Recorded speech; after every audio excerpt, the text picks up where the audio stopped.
Good morning. Whoa.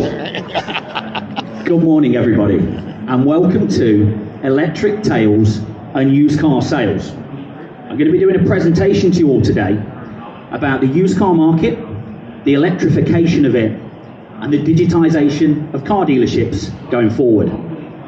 Now, I understand that used car sales are not everybody's cup of tea, so it's my intention to try and make the next 20 minutes the most entertaining 20 minutes, not just of today, or tomorrow, but of your entire week, okay? So prepare to be massively underwhelmed. So my name is Jamie Capel, and I've been in the industry quite a lot of time, and I've been brought here today, as I say, to do this presentation. And I wanted to start by giving you some interesting facts and figures. So there's quite a lot of slides in my presentation. It's quite slide heavy, but they're more to help me with my presentation than anything. There's only 45, and I'm going to try and get this all in 20 minutes. So first thing I wanted to share with you was that you can now buy a new electric vehicle that can do 0 to 60 in under 2 seconds, which is truly mind-blowing. We ordered one a year ago, and we got an email a month ago to say they're now no longer doing it in right and drive. Gutted. They said, do you want to transfer your deposit to a left-hand drive model? And we were like, no thanks. Cheers, Elon. So we're gutted. Second interesting fact for you is that Auto Trader, the industry giants, have told us that 1 in 4 retailers never intend to sell an electric vehicle, which I find truly mind-blowing. Absolutely mind-blowing. Crazy fact. Great news, if you break down in an EV, you can call on the help of the AA. Even better news, if you break down in a small EV, you can call on the AAA. So anyway, who am I and why am I qualified to be here today? Honestly, I'm probably not, but I'll run you through the series of events that's brought me to be here today. About 3-4 months ago, I was at the Car Dealer Live Expo on a used car panel as an expert, believe it or not, and the conversation got onto used cars and used EVs specifically, and how they've dropped in value dramatically since the start of the year. Prices have plummeted, and interest in them has plummeted too. From there, the BBC reached out to us to do a piece for one of their radio shows.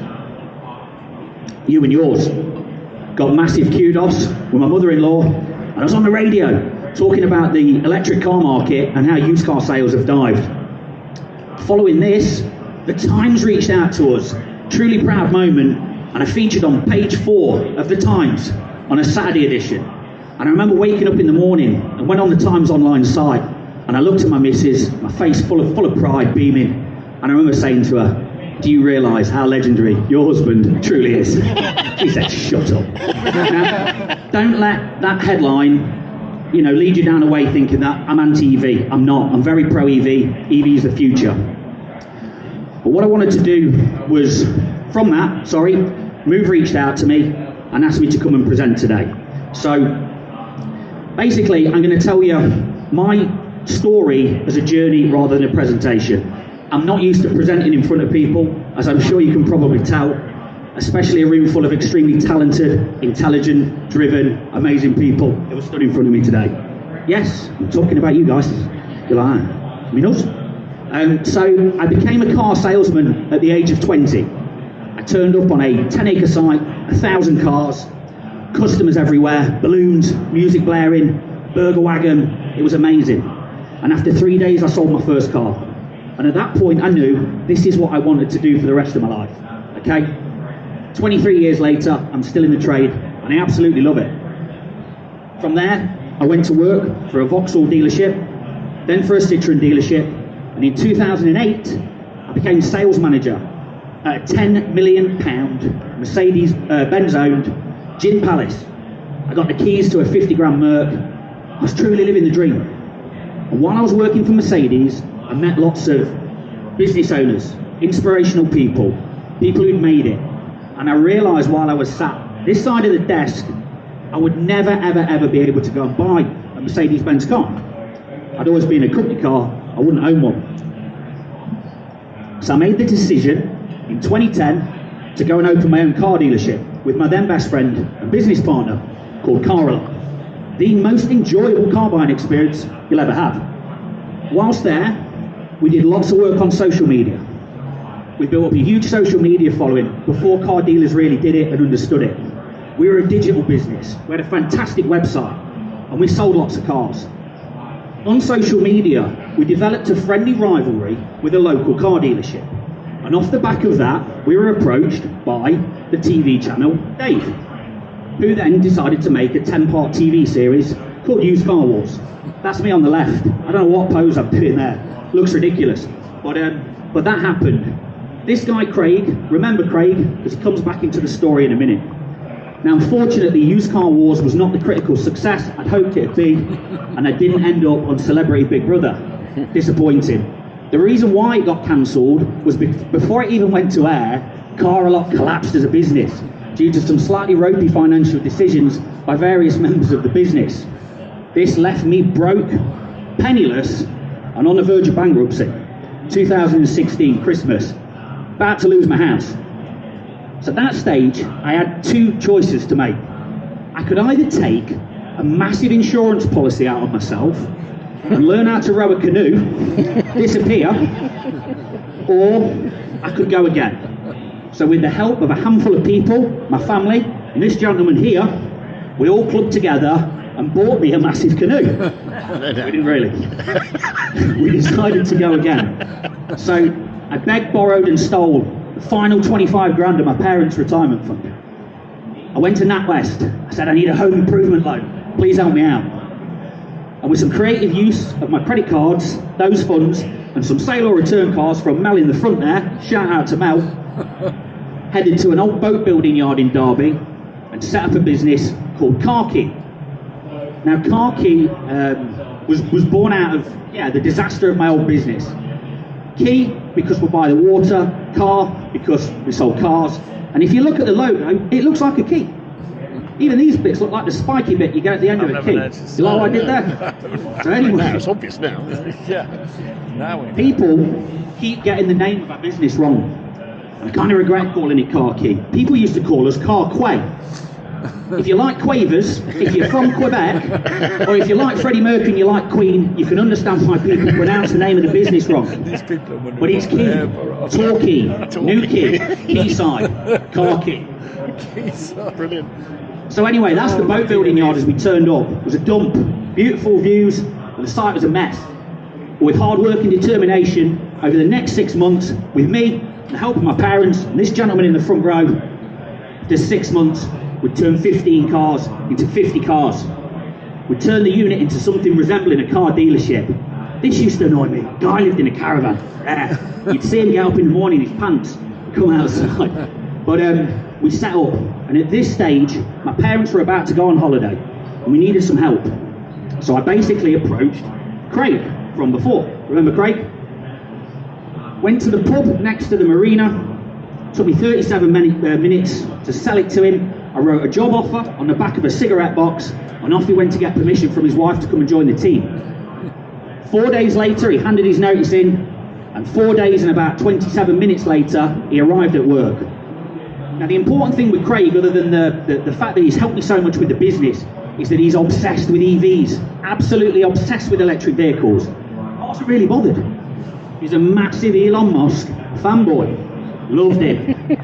So, Craig kept talking to me about, we need to buy EVs, we need to get EVs, you've got to get EVs. And it started me thinking of my own life, of experiences that I'd had with electric vehicles. So take it back to 1985. We used to have milk floats. Everyone remember a milk float? Yeah, and you could hear the chinking of the bottles outside your house, and that reassuring hum of a milk float. I used to see that milk float a lot, actually parked outside my mum's house when my dad was at work, but maybe that's another story for another day. But that was my first experience with an EV. Fast forward 6 years, we're on holiday in America. My mum and dad are in one room, me and my brother in the other room. And you've got the pay-per-view boxes where you can buy a film. I was 11, rated R. I'm never going to get to watch this film, ever going to get to watch this film back home. And I bought the film. And if you remember, if anyone's seen Total Recall, stick your hand up if you've seen it. Anyone? Okay. Halfway through the film, he gets to Mars and he jumps in a Johnny Cab, which is, I think, the world's first autonomous EV. And it's amazing how 35 years ago, stuff that's in sci-fi movies is now becoming reality, and we're seeing it in our world. So Total Recall, brilliant film. Don't ever watch the remake, the 2012 version's rubbish. Arnie, it's the best. My next foray, I suppose, into electric cars was in 2012. I went to Amsterdam, as you do, on a sightseeing trip with a friend. Big fan of coffee, so I thought I'll visit these famous coffee shops, see what it's all about. And as we arrived at the airport, you normally got rows of German cars, and up pulled one of these, a Nissan Leaf, some green stickers on it. I was a bit disappointed. I jumped in, and I thought, this is quite a roomy car. It's quick off the mark. It was lovely. It was really nice. I looked over the driver's shoulder, saw all the tech, talked to the driver. He said he loved it. And then I headed off on my trip, and I completely forgot about, everything else that had happened and how we got there. We had a great time. So, fast forward to 2018. Craig is badgering me. He's saying, buy some EVs, buy some EVs. At this point, we've got 60 to 70 cars in stock. And I'm at an auction, and there was an ex-Renault finance sale, and some ex-lease cars were coming off lease. Leafs, the Zoes, and a few other bits. But all the buyers look confused, because if you're in the motor trade, and you'll attest to this, you're Mr. Motor Trade here, we're dinosaurs, aren't we? We resist change, it's a bit scary. No one wanted to stick their hand up for any of these cars. No one knew what they were doing, me especially. But I had a secret weapon. I had Craig back at base. So I rang Craig, I said, look Craig, the auctioneer's come to see me, and he's offered me a couple of these Leafs, cheap, because no one wants to buy them. So I said to Craig, which one do I buy? He said, buy them both. I said, what do you mean? He said, buy them both. We'll have one each. I was like, all right. So I bought 2 Nissan Leafs, £25,000 paid for them, which was a lot of money for us at the time. We had no bank funding, we were working with a pot that was growing. I bought these 2 Leafs, and then I advertised them. So I advertised these 2 Leafs, and they brought some of the weirdest and strangest customers you could ever imagine into our dealership. Sandals, kind of with socks, just notepads and weird hats, and used to get a call. Hi, I'm interested in a Nissan Leaf. I was like, let me get Craig for you. Hello, is the Nissan Leaf still for sale? Just bear with me a second, I'm just going to get Craig. A guy walked in, I've come to see a Nissan Leaf. You've not come to see a Leaf, you've come to see Craig. Let me go and get him for you. We get to 87 days, we've not sold one. I'm starting to think, what have I done? This is a disaster. And Craig collared me in the showroom and said, I've got an opportunity on one of these Leafs. Got an opportunity. I said, right, we're going to have to knock 1,500 quid off. I'm like, the guy can have 2.5 grand off, just get it sold. Please, just get it sold. So he did the deal, and I'm thinking, right, I've got one more problem to get rid of, and then I'm never buying another EV. But something magic happened. A week later, we sold the other one at screen price. We had a big margin in that car. We took in a part exchange. We had big money out of that. We were off to the races. So from here, I started buying 2, 3, 4, 5 a month. We then decided in 2019 to really go for it. No one else was really doing electric cars in Derby. So we thought, if we make ourselves that dealership that's first off the mark, when the world turns to electric, we've stolen a march on everybody. We're the people that people want to come and see. So we decided to start really going for it. And at the time, Craig then, it's a bit sneaky really, he said, look, if we're going to do this, we need like a car halo effect. We need to really set a marker and tell people we mean business as EV buyers, as EV sellers. We need to buy a Model 3 Performance, brand new. It's the only new car we've ever bought. He just wanted it for himself, and he ended up running it. But I was in, I bought it. What a car. Remember the day we picked it up? The buying and the collection experience was appalling. I don't know if you've ever bought a Tesla. It's not like buying a car from a real car dealership, but the cars are incredible. And as we left the business and got to 60 in 3 seconds, pressing fart noises with a fire on the dashboard, Spotify linked, pan roof for 50 grand, I thought at the time, do you know what, these cars are going to change the world. And I'm sure there's people sat in Germany, heads of these big German car manufacturers are probably thinking, wow, what next? So we pushed on, we're focusing on electric. And we started building a dedicated electric area in the showroom. You can see it, I think there's an i3 under there. And the plan was that we were really going to go for it. We even came up with a logo, a little logo change. See what we've done there for this dedicated electric area. We were all ready to go for it. And then COVID happened, COVID-19 in 2020. Bearing in mind, I'd been in that business every single day, trying to make the money, to right the wrongs of my old business, pay my parents back, pay the creditors back, and suddenly we got to shut. And staring, in the face the disaster of COVID. Are we going to have a business in 6 weeks? What's going to happen? Frightening times. 6 weeks at home, so much soul searching. It's going out of my mind. But then we reopened, and wow. But everything changed. Everything changed. The way we did business changed, and it was brilliant. And it wasn't just us who were changing. Dealerships across the country were changing. Sites who were ran, in my opinion, by dinosaurs were jumping on board. Click and collect. WhatsApp messaging, video calls, click and delivers. Websites were getting better. Deposits were being taken through the websites. It was just phenomenal. E-signs for finance documents, funds being transferred into our bank. Cash had basically disappeared, much to the dismay of a lot of motor traders. I mean, I'm not bothered about... Who put that slide? Let me just get rid of that. Okay, but sales rocketed. We had the greatest 2 years of dealing you could ever imagine. It was incredible. Throughout my career, you've always had an old salesman in a dealership would say, it's not as good as the good old days. Remember the good old days. It's never going to be the same. The good old days of used car retailing is 2020 to 2022. Can you attest to that? Yeah, shout out to the motor trader at the front. It was incredible. Not only did we grow the business, I managed to pay my creditors off, and I paid my mum and dad off. And we sat there, and things were accelerating. We went to 150 cars. Creeping up to 200 cars. We've doubled, tripled our staff, 12 or 13 of us. But as we were selling so many cars, prices rocketed. Prices went ridiculous. EV prices in particular were just obscene. We couldn't buy electric vehicles cheap enough to be able to put the amount of margin that we like across them. So we just carried on selling the normal cars. But it's not a problem, because we were doing so well. It was unbelievable times, the best of times. Because we came out of COVID, the masks disappeared, some normality resumed to the motor trade. Things got normal again, somewhat normal, the new normal, I suppose. Hate that saying. And we started buying EVs again at sensible prices, Teslas, Zoes, Leafs, various other models. And we were doing well with them, fairly well with them, but not well enough to really push on and become a dedicated EV dealership. We then reached Christmas 2022, and I bought 3 Nissan Leafs. Now, when I was at the car dealer conference 3 months later, I was talking to James Baggett of Car Dealer magazine about how the 3 Leafs we bought were now listed at less than what I'd paid for them. So just so you know, guys, those 3 Nissan Leafs I bought in December are still on my forecourt now. They're all listed £2,000 less than what I paid for them in December. They're priced right. Nick from Auto Trade will say, all got 100 images, really good narrative, the adverts are bang on. I actually tell a lie. I wrote this speech on Sunday. Yesterday, we actually sold one of the Nissan Leafs. Come on. Blew £2,500 selling it. Had to give a free warranty, and we've had to do delivery as well to Peterborough, because it probably won't make it there on one charge. It's an older one. Battery power's down a bit on it. Why do I think that electric vehicles have suddenly lost their shine in the used car market?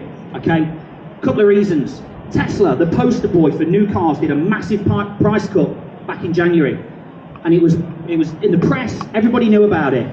That had a knock-on effect on used Tesla prices, which I feel filtered through to the rest of the market, and I feel it affected the confidence of buyers. I really do. He's an influencer, Elon. I know he's a very divisive character, but supply and demand. I've been told that there was an increase of supply of used EVs to the market, and as demand decreased and supply increased again, it means the prices are going down and the cars are going to take a lot longer to sell. But I think the single biggest factor that caused this to happen was the increase in energy prices. Charging my Tesla in 2019 was a joy. I used to get home, I put a plug through my window, a standard socket, I'd pick up 110, 120 miles overnight, and it would barely dent my electricity bill. The thought and prospect of plugging an electric car in at home now, based on what my energy bills are, is frightening. We are literally running on candle power at home. Honestly, to light the house, we're using candles. For heating, we use candles. Try and heat a swimming pool with candles, folks. It's hard work, I'm telling you. Really hard work. Okay, so it's not all doom and gloom. It will come back. It will definitely come back. It always does. And electric cars are the future. The big manufacturers are scrapping their combustion engine cars. We're moving towards an EV future. And I think if dealers aren't prepared to get with the program, they're going to go. Okay? 1 in 4 dealers is not going to sell an EV. That means that 1 in 4 dealers in the next 5 or 10 years is going to disappear. Now, I'm not bothered about that because that gives a bigger slice of the cake to us. And as you can see, I love the cake. I love the cake. So we've got to get on board, and it's coming. The technology is amazing. The cars are fantastic. You know. One other thing I want to say as well before I finish, because I've run out of time. I don't believe anyone who is anti-EV cars doesn't believe in saving the planet. We all want a healthy, sustainable planet for the future, for our children, our children's children, and generations beyond. The issue with electric cars is infrastructure at the minute, and until it improves, it's never going to happen. Okay? We're lazy people, we're inherently lazy. People don't like to do things, and if it's less convenient to drive an EV than a conventional petrol engine car or a diesel engine, people aren't going to get on board. But it will come. It will get easier, and it will get better. I believe that. The other thing, let me go back one, sorry, is cost. Again, in this time of rising house insurance payments, energy bills, mortgage payments, and interest rates, if a family's given a choice between feeding or heating their family or paying extra money to affect the world a little tiny bit, hands down, everybody is going to look after their families, their own, and their kids. But I genuinely believe we'll get to a point where the cost becomes better than it does with conventional engine cars. And when the convenience is there and the cost is there, we're going to enter a new golden age of selling used cars. An era and a time that will make 2020 to 2022 look like a rubbish Saturday afternoon. It's going to happen, okay? It's going to happen, and we're all here for it, and we're going to embrace it, but we're just not quite there yet, okay? Final takeaway is, if you've not seen Total Recall, the original, do yourself a favour. It's a sci-fi classic. Go and watch it tonight. Thank me later. Just don't download that one. It's rubbish. It's not very good. Okay. Just one final thing. We've got a couple of social media channels. Shameless plug. Give us a follow on Instagram or on Twitter if you want to get in touch. My email address is there if you fancy a chat. I'll be floating around for the next hour or so. I'm very grateful for your time today. Thank you very much. Enjoy the rest of the conference.